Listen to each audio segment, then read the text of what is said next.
Hello, and welcome to the Snakes Are Us TV podcast. This is episode number 1, and I'm your host, Jason Clark. Are you ready?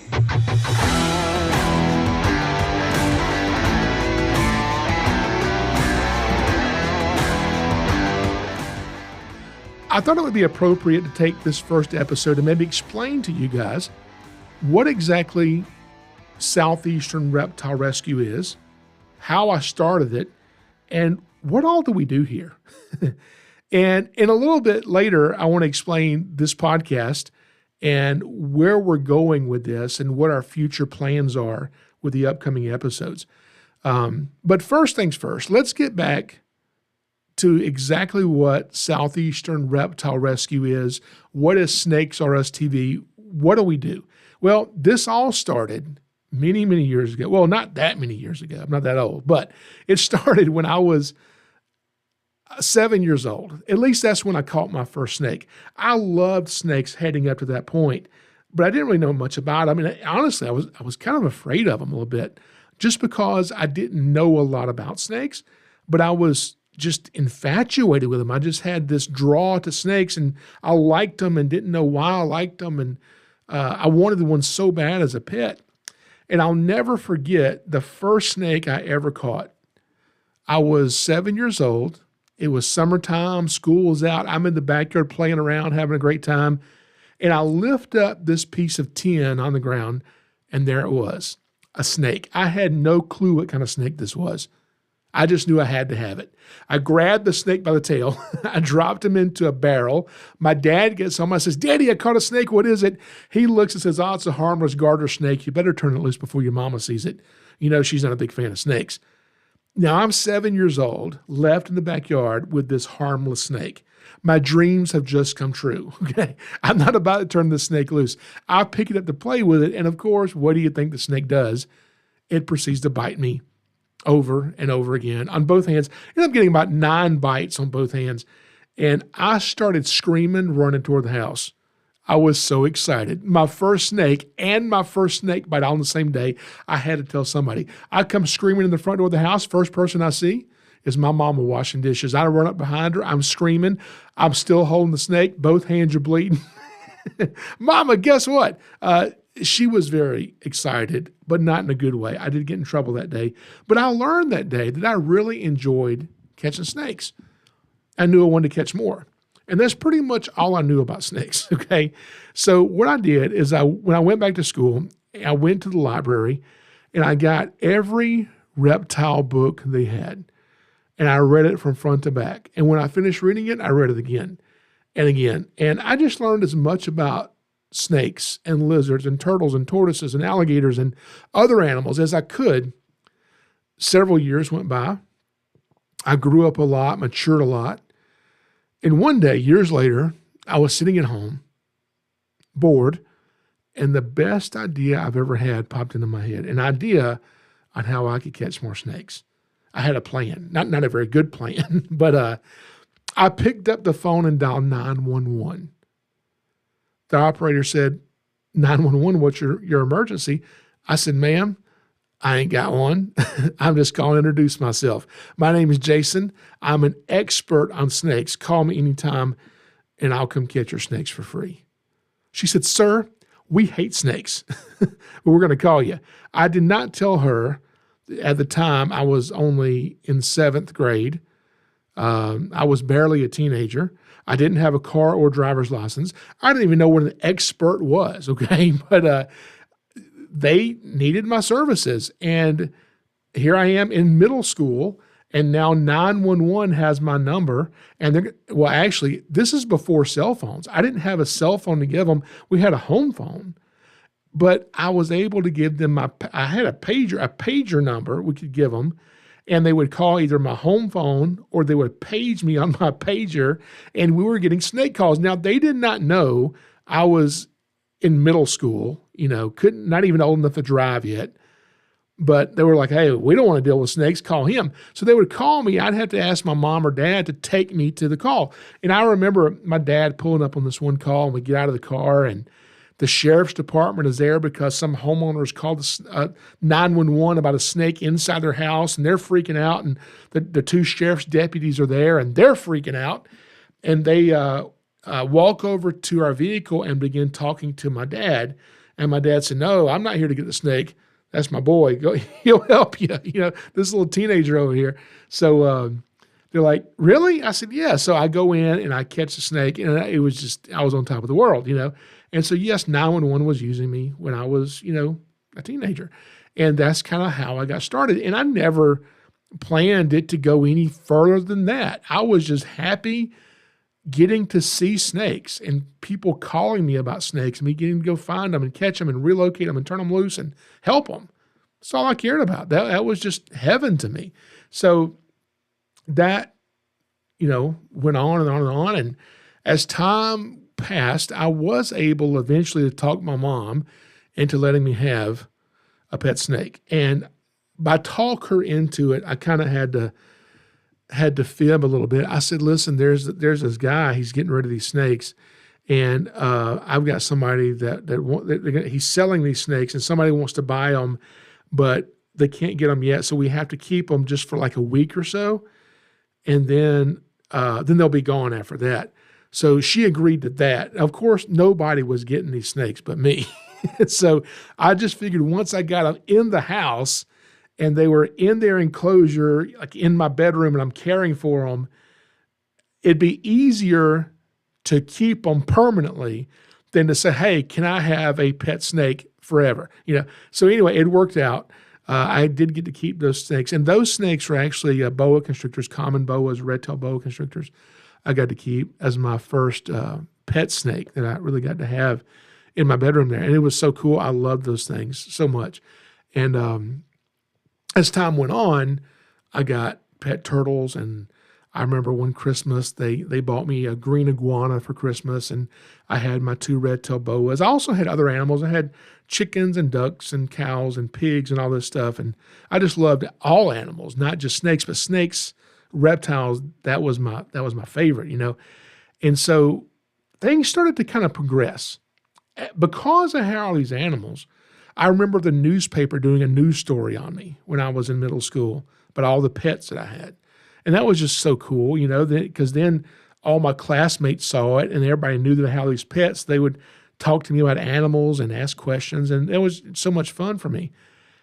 And I remember after that news story came out, there was a church that said, "Hey, we're having a fall festival, and we'd love for you to bring some of your animals and let the kids pet them and see your animals, and we'll pay you." I said, "What? You'll pay me? Are you serious?" I said, "Yeah, we'll pay you $25. I said, $25? You got to be kidding me. I couldn't believe they were going to pay me that much money. So I went to this church, and I remember I had a green iguana. I had a pig that I had bottle raised from just like a week old. And I think I had one of my red-tailed boas, my boa constrictors. I don't remember what else I brought.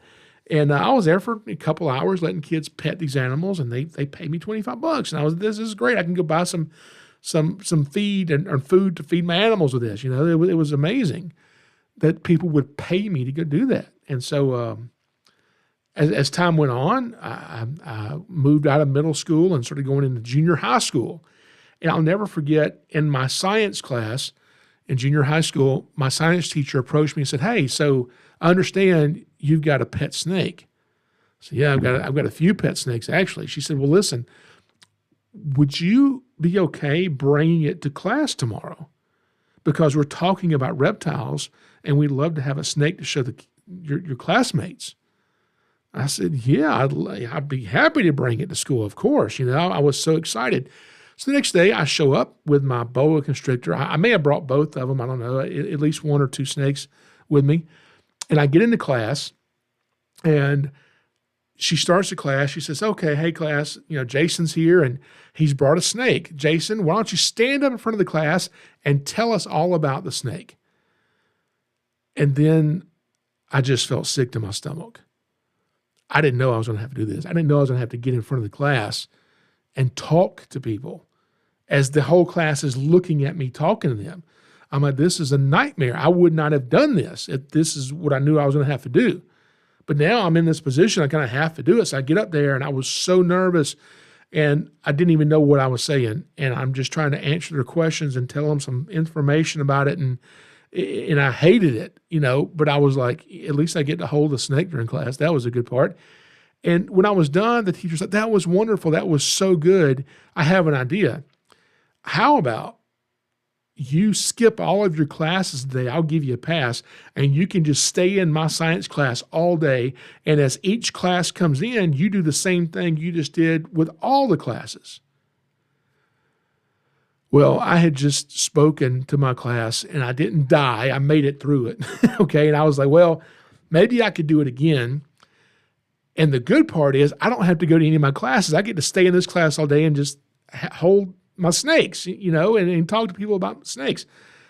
So I agreed to do it. And in one of the classes, the counselor from the school came in with a video camera and videoed my talk, me talking about snakes. And then the next day, I was really surprised. He had edited the video, and they had these TVs in every classroom, and they put the video in and showed the video of me talking about snakes to the entire school. And now everybody knew me as the snake guy at school. Oh yeah, Jason, the snake guy. And so that was cool, And so I really enjoyed it at that point. Now that video, I still have it somewhere. Nobody will ever see it. It was horrible looking back on it, but that was my first time doing public speaking. And so later on, as time went on, I was still answering 911 calls. People were calling me with pet snakes and all this kind of stuff. And I ended up getting a job as a police officer. And after I graduated high school and went to a college, a school of ministry, actually I went to, and I'm a police officer. And one of the worst parts about my job when I was a cop was once a month you had to sit in what they call the watch office. And they rotated officers through there because nobody wanted that to be their job. So they kind of would make us rotate and do this job like once a month. And basically what it was, you're in this office for 8 hours a day, and people call on the phone and they want to make a police report over the phone. So you have to take their information, type it all out, make a report, give them a case number. And that was not my thing, sitting in the office. I hated it, but I did it about once a month. And sometimes you're not getting any calls. It's just boring sitting there. And I had a cell phone, but this is before smartphones. And the internet was out, but I barely knew how to work the internet at this point. And there was a big 3-ring binder, like a big, huge, thick 3-ring binder full of all these resources. So if somebody calls, says, hey, I need help with this, and it wasn't, the police department's, jurisdiction or job to go do this, we had this book that we could find resources to send these people to and say, here, call this organization or call this company or whatever, and they can help you. So being bored, I'm looking through this book. I'm just flipping through pages. Then I see there's some guy has just taken like a picture of himself and printed it on this piece of paper, and it just says Reptile Rescue. And it's got he's like a bald-headed guy with holding a ball python, and says, if you have a pet snake you don't want it, I'll take your pet snake. Basically, that's what it was. And I was like, well, that's what I've been doing. I'm taking these pet snakes and finding them homes, and what is this guy doing with them? Well, who is this dude? So I called the number just out of curiosity, and it was disconnected. I was like, oh, okay. So he's not even doing this anymore. So I ripped the page out because we don't need that page. I rip it out. I said, I'm going to put my phone number in here because I'm actually doing it and people can call me.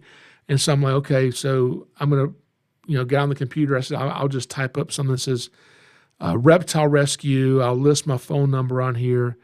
And here, let me give some more information. And I started thinking, okay, Reptile Rescue. Well, maybe I need to name it something. Maybe we should name it So it's not just so generic. Let's call it, okay, I live in Georgia, Georgia Reptile Rescue, and I printed it out, and I stuck it in this little sleeve and put it in the book, and I looked at it and said, look at there. That's cool. Then I was like, you know what? What if this thing grows? What if somebody from Alabama calls? Or what if somebody from Florida needs me? Or Kentucky or North Carolina, South Carolina? Listen, okay, I take the paper out and I rename it, not Georgia Reptile Rescue. I rename it Southeastern Reptile Rescue for the whole southeastern U.S. because, we might have things beyond Georgia that need help. And I put it in the little book, and I closed the book. And at that point, I was done with it. I was never going to go one step further than that. That was it. I got off work that day, and I went home and went to work the next day, and the weeks went by. But the one thing that I noticed was, as time was going by, one thing that was consistent was I was not able to get it out of my head that I have a rescue, that I'm willing to take these animals in, and I've named this thing. Because once I put a name to it, I was like, okay, there's something here. So this is my thing, Southeastern Reptile Rescue. And these ideas started just coming to me and flowing and coming to me. I was like, well, let's do this and this and this and this and this. And I started being obsessed with it and just wanting to figure out how do you run a reptile rescue? What do I have to do? What licenses do I need?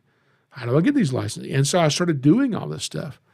And my mom, I remember her calling me and said, hey, you probably need a website. I was like, no, I don't need a website. It's not going to be that. This is just something little. I'm just, taking in snakes. That's all it is. And then over time, I was like, I really need a website. So I was trying to come up with a website, and I asked, I'm trying to think of a domain name. What domain name do I get? I don't know. Southeastern Reptile Rescue, that's too long. So I'm asking people, and they're giving me all these suggestions. I asked my mom, I said, do you have any ideas?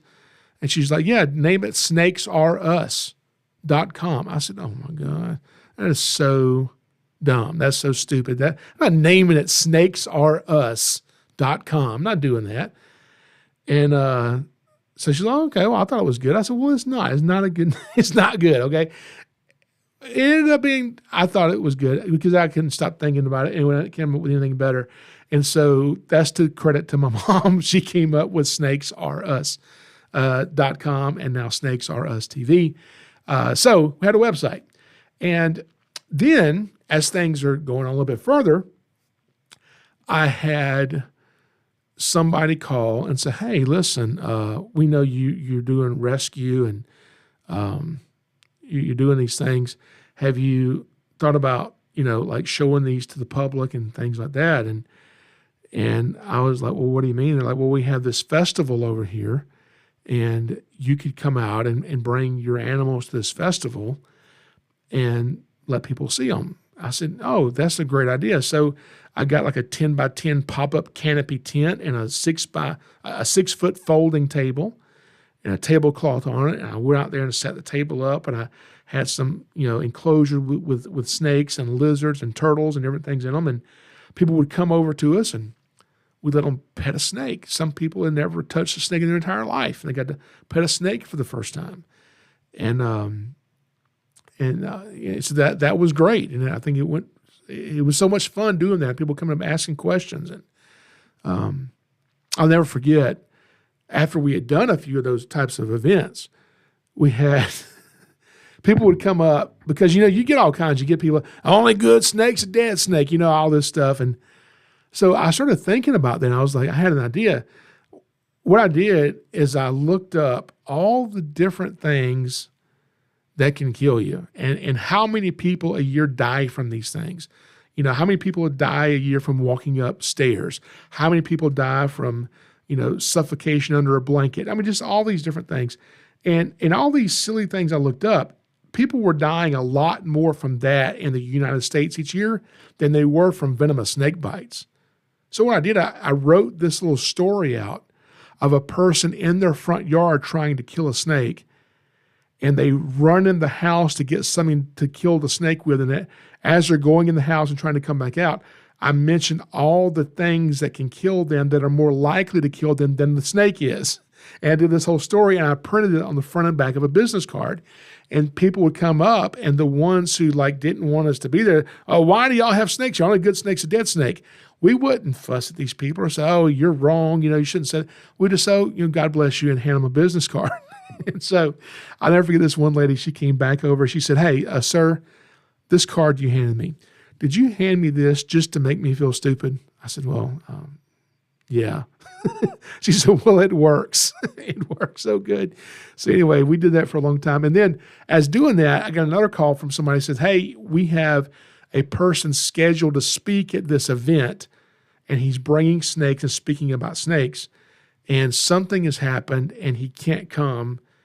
So can you bring your snakes and talk to this group of people, and we need you to speak to them for about 45 minutes to an hour.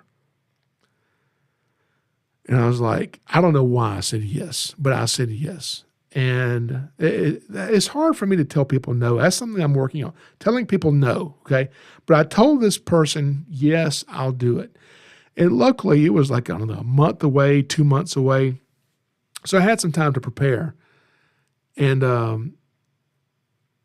I started looking up nature centers, zoos, parks, any place I could go to that had snakes, that also did educational talks on the weekend about snakes to the visitors.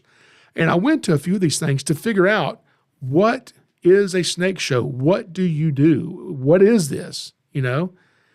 And when I went to these things, one thing I noticed was most of them, the people were saying, okay, the biggest snake in the world is this, the longest snake in the world is that. They were just giving these random facts about snakes from all over the world. And at the end of some of these talks, they would maybe have people raise their hands to ask questions. And most of the questions were from people who didn't like snakes. They would just happen to be at this event, happen to sit down here, and you're talking about snakes. They're not here to learn your information. They're just going with the flow when they're at this event, and you happen to be talking about snakes. And most of them want to know, okay, well, when I see a copperhead in my yard, how's the best way to kill it? I mean, this kind of questions they were asking. And I was like, these people, they need to be educated that you don't need to kill a copperhead in your yard to begin with. And then I got to thinking, that's what I do my show about. I take all the questions that the people are asking at the shows, and that's what I do my show about, what the people can actually use. And people who are coming to this event who don't even like snakes, they don't even want to learn anything about snakes, but I'm going to give them some information that they can use that'll save snakes' lives in the process. And so that's what I did. I went and did my first show, and I was thinking, okay, I'm picturing maybe 10 people in the audience, maybe 15 people in the audience will be here. I show up, and it was well over 100 people crammed in this little room. And I'm just pouring sweat. I'm so nervous. I'm like, oh my God, this is not what I thought. Why did I do this? And I'm like, how do I get out of this? I don't want to do this, But I went in there, and for a full hour, I talked to these people, going through snakes, non-venomous snakes, venomous snakes. And at this point, I had already acquired, rattlesnakes and copperheads and cottonmouths and all these different snakes. And I even got an alligator and started teaching about alligators as well. And so that's kind of how it started, because at that event, there was a guy on the front row who stayed till it was over. And then when it was over, I was packing up. He said, hey, can I talk to you? I said, yeah. He said, listen, I run this event, and we would like for you to come to this event and do what you did here. And this is a 3-day event. And they'll have about 30,000 people there over 3 days, and we'd love for you to come do it. And I was like, are you serious? Oh my gosh, this is incredible. Yes, I'll do it, And it was a hunting and fishing expo, and went and did the event. And the first day there, people were coming by, why do they have y'all here? Snakes? We don't want to care about snakes. Only good snake's a dead snake. And I'm trying to tell people that are with me, I've got some volunteers with me, don't say anything to them. Let them say what they want to say. We're not going to argue with them or fuss with them. And then let me just go do my show. So I went and did the show, and I figured out I can't get up here and just give these people information and just tell them about snakes to make it interesting for them. So I try to use comedy and try to do it in a really fun way that you're enjoying yourself, even if you don't like snakes. You're having fun listening to the stories I'm telling you about this snake and this snake. And the process of it, you're learning tons of information, and you're having all the myths that you thought were true kind of blown apart, you know? And so by the end of it, we'd have people come up and say, hey, listen, you know, I hate snakes, but I'll never kill another one again after listening to you talk. I'm like, well, this is perfect. This is working. And so we started getting calls from more and more and more of those shows. And people would even call us, hey, can you do a snake birthday party? I said, well, what is a snake birthday party? You know, you bring snakes to my kid's party and you talk about them, let them pet them. Started doing that. And then we started getting calls for schools, and we started going into public schools and doing full assemblies in the gym, you know, to hundreds and hundreds of kids, and doing festivals and fairs, and all these places started booking us. And then I was like, you know, it'd be cool if we had an exhibit and display. So we came up with an idea of putting snakes on display at these exhibits. So what I did is I went to a company who manufactures enclosed trailers. And I said, look, I've drawn out a diagram. I need you to build this trailer. And it was going to be a 32-foot box trailer, enclosed trailer, with a ramp on the back and one ramp that folds down the side. And we built the trailer, and it took all the money I had at the time, several $1,000s to have this trailer built. And then once it was built, it basically sat in my yard unused for about a year because I had no more money to do anything with it. That was it. I was like, all the money I had. She's going to have to sit there. And it did. And I ended up talking to some organizations and getting some sponsorships, told them what my idea was. One of them was a state university here in Georgia. They're like, oh, this is a great idea. Yeah. And so they sponsored. Now, at this point, I was crazy busy doing all this stuff, and in the process of trying to have this trailer built, I hadn't had it built yet, and I get a phone call from a lady who said, hey, have you ever thought about having, you know, what you do put on TV? I said, well, what do you mean? They said, well, I work for Animal Planet, and we'd like to talk to you about maybe doing like a 1-hour special to film about you and kind of show the world what you do. I said, how much is this going to cost me? She said, we'll pay you. I said, come on down to Georgia. So they came down, and we got it all set up, and they had a film crew basically film me and my family for like just 2 days of just living. We'd go to a restaurant in town. They'd walk in filming us. I mean, we weren't doing anything really snake related, really too much. I guess they were just kind of seeing how we were on camera. And they said, okay, after 2 days of filming, they left. And it was about a month. We didn't hear anything. And they finally called and said, hey, we showed the executives at Animal Planet. They basically said, you and your whole family are crazy, and they're not going to do the 1-hour special. They want to offer you a series. Here's a 24-page contract. And I was like, what in the world is this? So anyway, we actually had to get an attorney to go look over the contract and change a bunch of stuff in it. We signed a contract with Animal Planet and did a TV show, did several episodes, filmed for over a year, about 1.5 years with Animal Planet. And that was a lot of fun. And I learned so much about sound and editing and filming and, how to do all this stuff, the ins and outs and how it worked. And it was so cool. It was a lot of work. It was so much work. But I learned so much from doing that. And once we did that, we started getting other calls from people saying, hey, we're filming a movie. I was like, oh my gosh, I'm going to get to be in a movie. We're filming a movie, and we would like for your animals to be in the movie. I was like, oh, just my animals? They're like, yeah, just your animals. I was like, oh, okay. So this first movie I called about was a horror movie called Halloween, Michael Myers' Halloween. And it was going to be directed by Rob Zombie.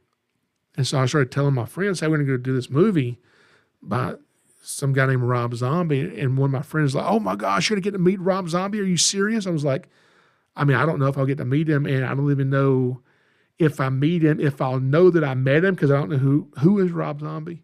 And my friend was highly offended. I didn't know who Rob Zombie was. And anyway, we went to the movie set. We took some animals there, and it wasn't even reptiles. We had like goats and a pig and things like that, because we had other animals too, and those got to be in this movie. And while we're there, my daughter got to be in the movie as an extra when she was a baby. It wasn't even that good of a movie. I didn't get to be in the movie, but she got to be in the movie. Anyway, so the next movie we got called for, they called and said, hey, we need a snake in the movie. I said, can you send us some pictures of some different snakes you have? So I sent them some photos of some snakes, and they chose one. And the snake they chose was an albino Burmese python, a pretty big albino Burmese python. And they said, we want that snake in the movie. So I knew I wasn't going to get to be in the movie, but my snake was. This is going to be pretty cool. So I show up on set, and I meet with the actor who's going to be holding the snake in the scene. And we're just going to kind of do some preliminary stuff and explaining what's going to happen and making the actor feel comfortable and how they're supposed to hold the snake. And I open the box to show him the snake, and the actor quit. Yeah, they quit. They're like, I'm not doing this. I'm out. I don't even know who this person was, but they quit, and they're like, okay, what do we do? Who are we going to have to hold the snake? And they looked at me and said, would you want to be in the movie and hold the snake? And I'm like, I was born to be in the movie, okay? So they sent me to wardrobe, and this day on set, I had hair at the time, okay?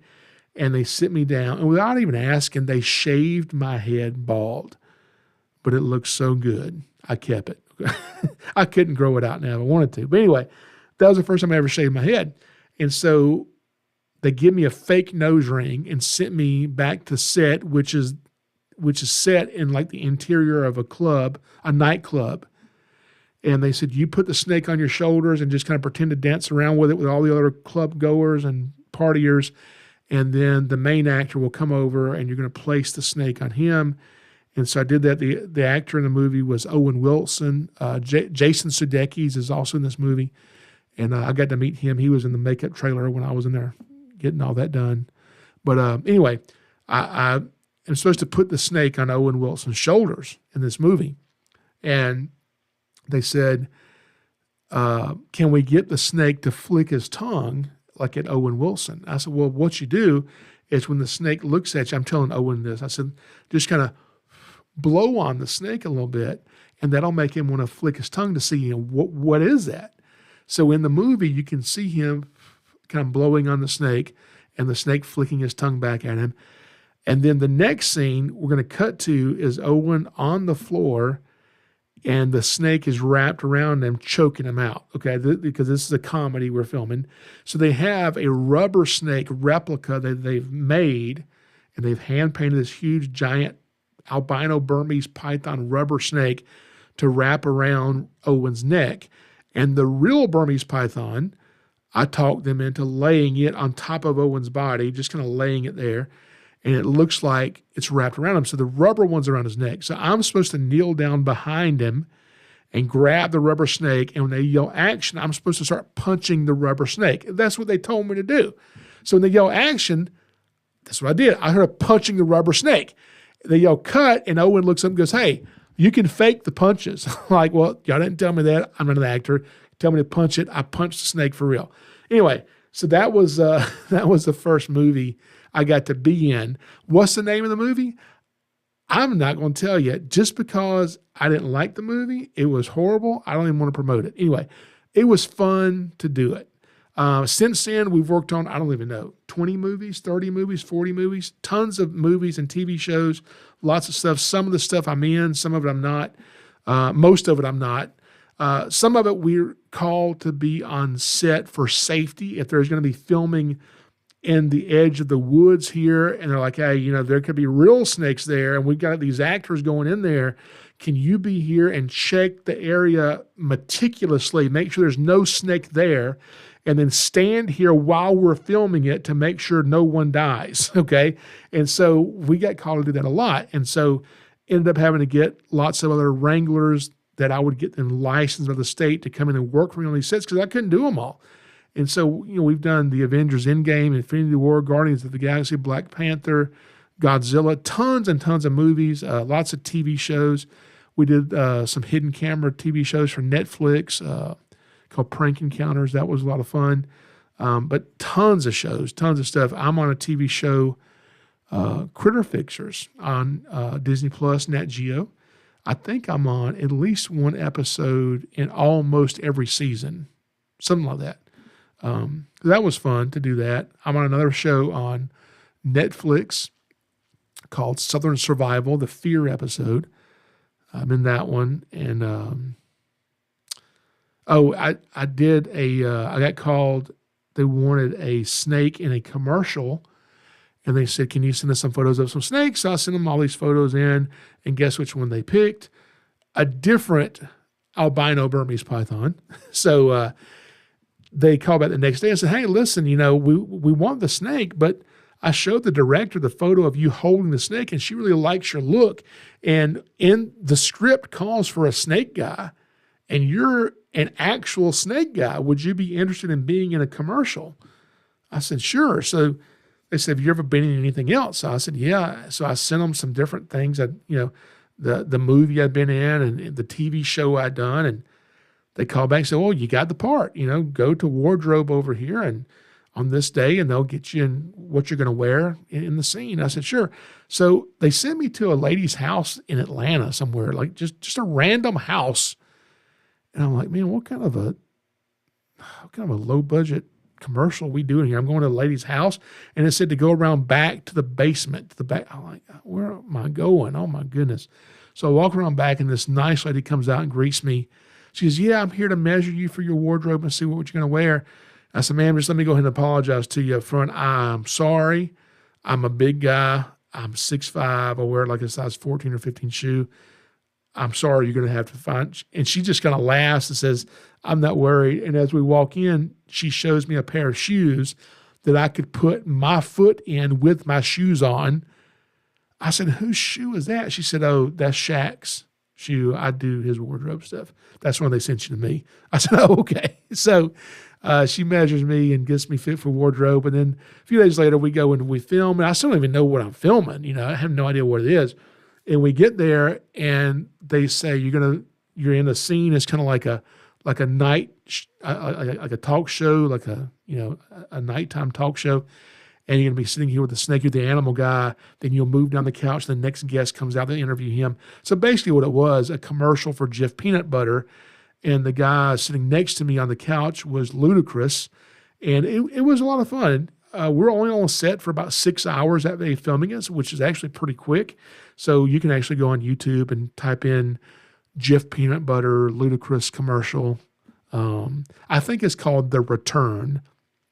The Return is the name of the commercial. And you can see it. Pretty fun. It's about 1.5 minutes long. And I'm in there for like 3 seconds with an albino Burmese python. But anyway, that's a little bit about kind of what we do, kind of how we got started. And so today, what we do today is even more stuff. I still answer 911 calls from multiple different counties all over Georgia, but we also assist local law enforcement, state authorities, as well as federal authorities with different situations they have involving illegal reptiles sometimes, helping them identify species, maybe even, taking possession of an animal, getting it secured for them to transport it wherever they've taken it to. So we do a lot of that. So we end up working with a lot of animals, everything from, I just went on a call recently that had a lemur. We had to get a lemur out of somebody's living room. But anyway, I deal with a lot of snakes, mambas, spitting cobras, gaboon vipers, crocodiles, snakes from all over the world that we get called about. And so that's makes my job very interesting and never a dull moment. It's always something very, very different. So today what we do, we have our website, SnakesAreUs.com, and I do speaking engagements mostly here in Georgia, but we also go around the country. I've done events in Ohio, Kentucky, Kansas, Pennsylvania, Wisconsin, Florida, Alabama, Mississippi, North Carolina, South Carolina. So we do a lot of different states we go and speak in. And I do my program, which is, how do you describe it? A venomous snake comedy stage show, okay? Basically is what it is. And like I said, we're trying to get people to see venomous snakes completely differently than what they've ever been taught and see how amazing these animals are. But we do it with comedy. It's a really fun, funny program that's very engaging. And I really enjoy doing that. So I do, I don't know, a couple hundred shows a year. Most of those half of them are private shows, half of them are open to the public, So we advertise those on our website. Come out and see it. During 2020, when everything was shut down, man, all my shows are canceled. And, at this point, I had quit the police department years ago because I started doing reptile stuff full time. I was doing the reptile stuff back before I was a cop, but it had gotten to the point where I can't have a job and do all, I can't even do all I'm doing. I sure can't have a job and do it all. So I quit my job to focus on Southeastern Reptile Rescue full time many years ago. And then comes 2020. And all of my shows were canceled, all of them for the entire year.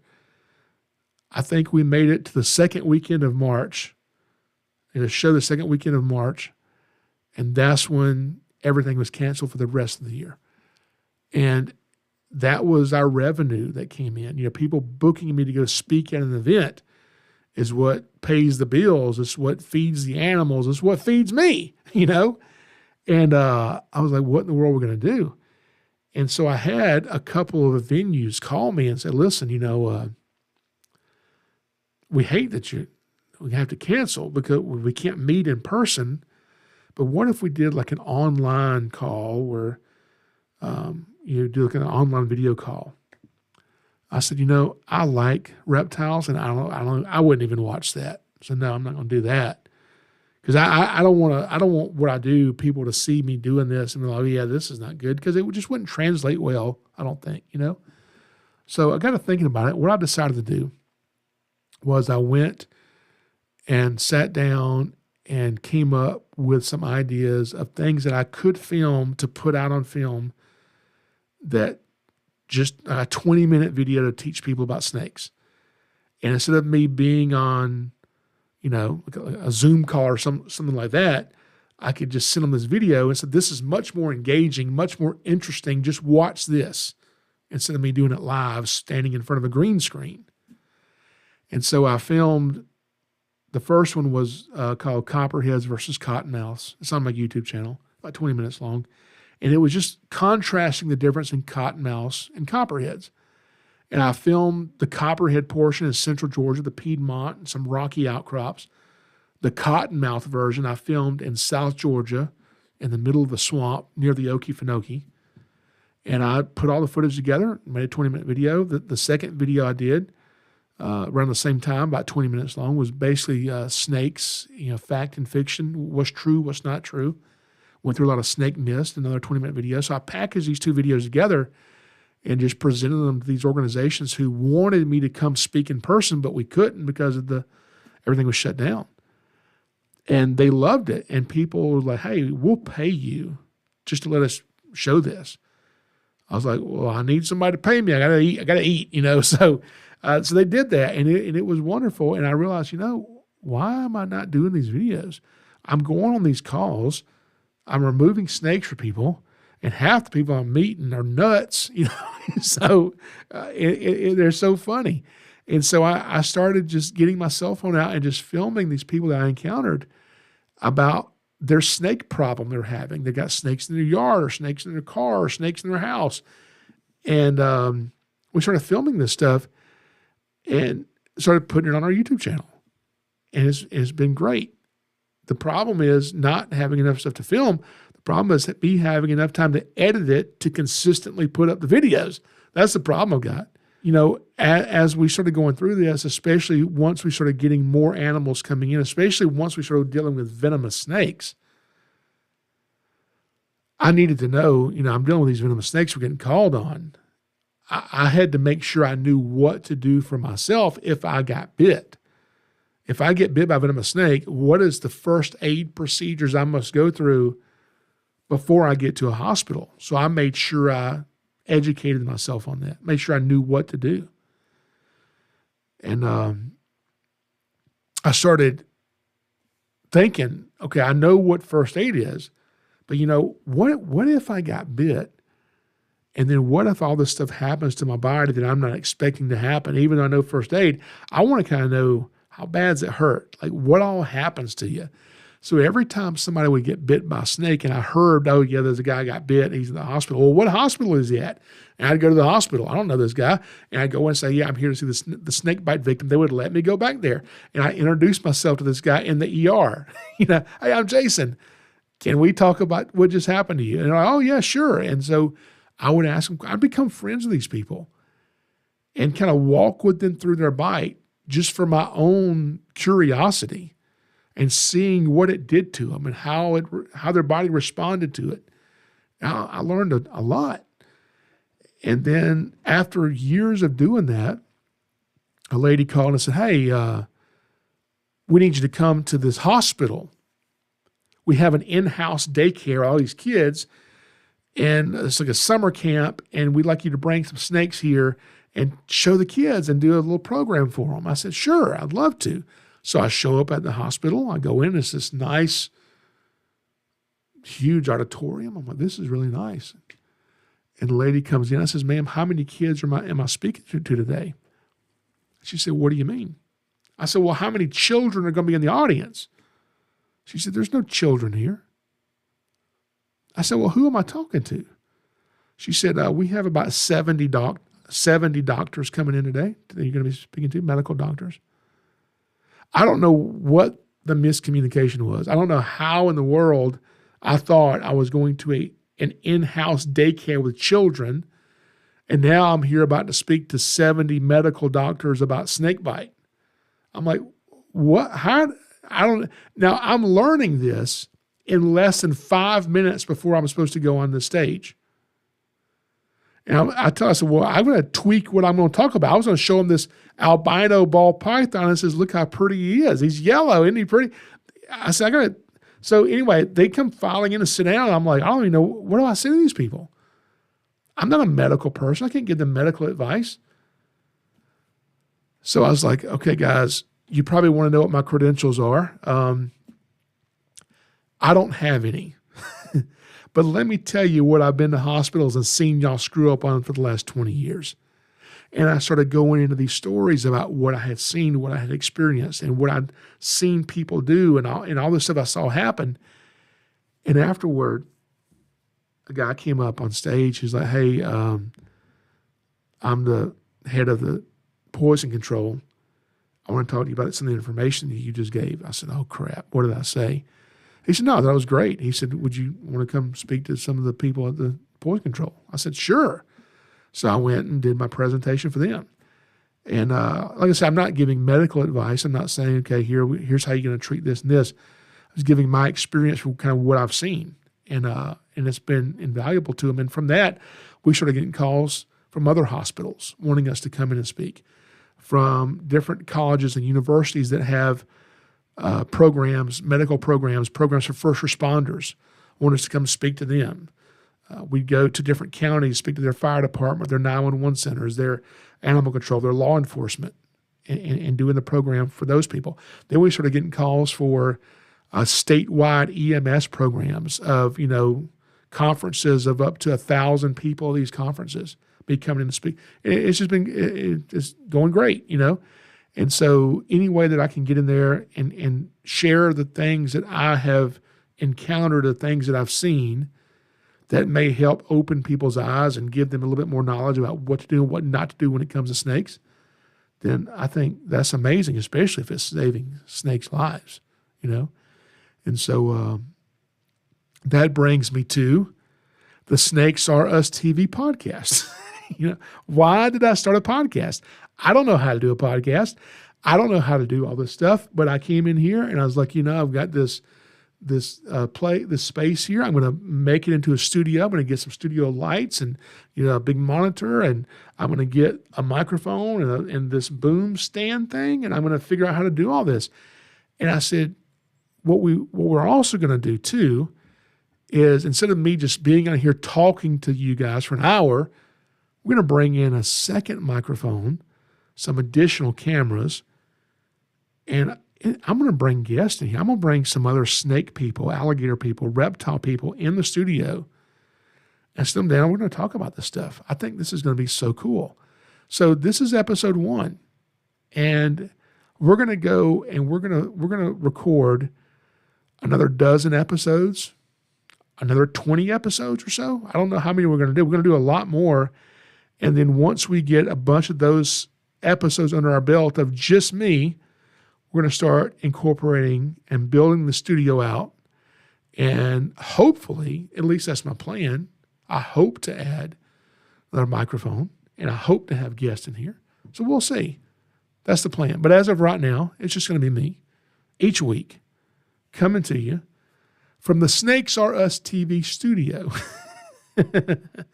So I hope you guys have enjoyed this, and if you have ideas of topics that you'd like for me to cover and say, hey, why don't you speak about this issue or this topic or something, if you have those ideas, tell me, because what am I going to talk about next week? I have no idea. I know a lot of people who do podcasts, and they'll kind of plan out their episodes for weeks, even months in advance. And I thought about doing that, but I decided against it. And the reason I decided against it is because of what it is that I do. And so many things happen. I'm going to kind of wait and see what happens.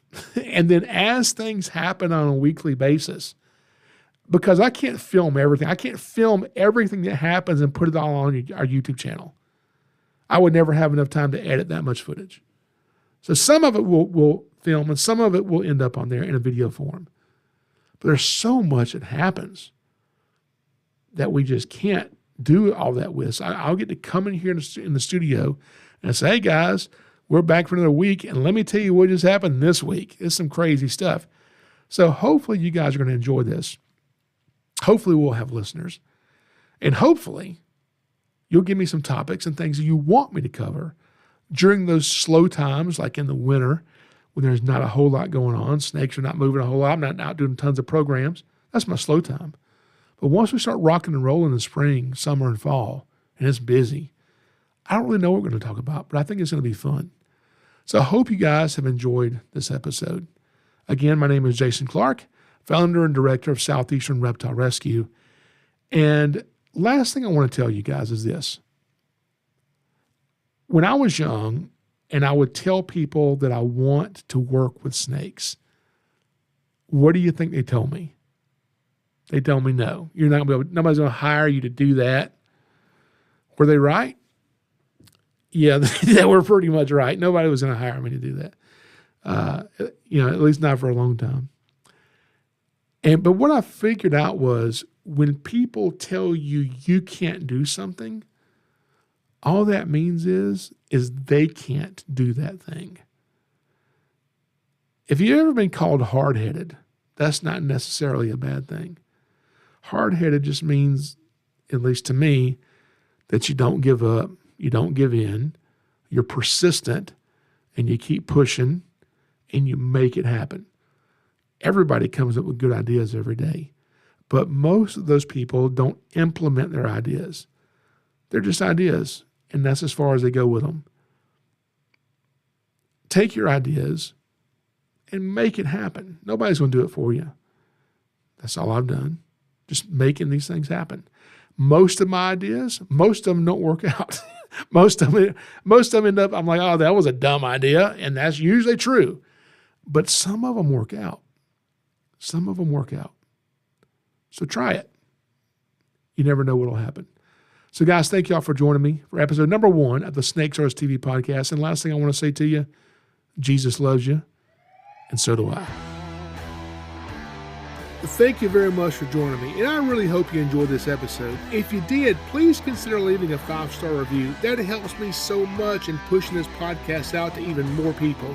I record every Thursday, so check back next week for a new episode of the Snakes Are Us TV podcast.